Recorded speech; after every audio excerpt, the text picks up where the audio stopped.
I just had this gut feeling that here's an opportunity. My mom's leaving. I don't want my kids to have to go through this, living with sirens all the time. Montreal is the place Melanie Takefman and her children are now looking to seek normalcy in after fleeing Israel days after the war broke out. She's a former Montrealer and has been living in Israel for the last 20 years. Her Montreal mother was visiting them during the Jewish holidays, and when Hamas attacked Israel on October 7th, they say they had to find a way out. I've been in Israel during wars before. This is kind of unprecedented and incited in me kind of a survival instinct, and that's why we came to Montreal, because I had the opportunity to leave with my children and just to prevent them from experiencing this sort of unknown. It wasn't easy to get to Montreal from Montreal in Israel. They just were always limiting the amount of flights. There were sirens on the airport, rocket attacks on the airport all the time, sirens. As Canada began evacuating citizens, the family was able to embark on their journey to Montreal October 15th. The Canadian government brought Royal Canadian Air Force planes and just took Canadians out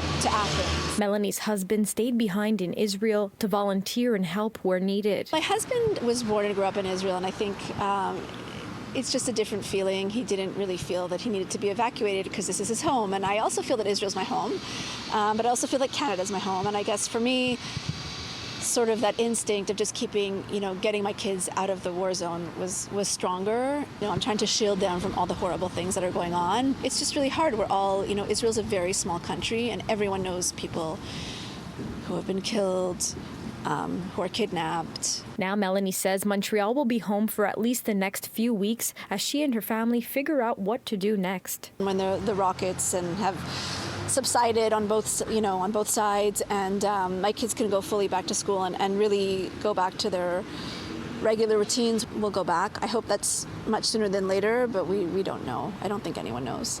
In Montreal, Alyssia Rubertucci, City News.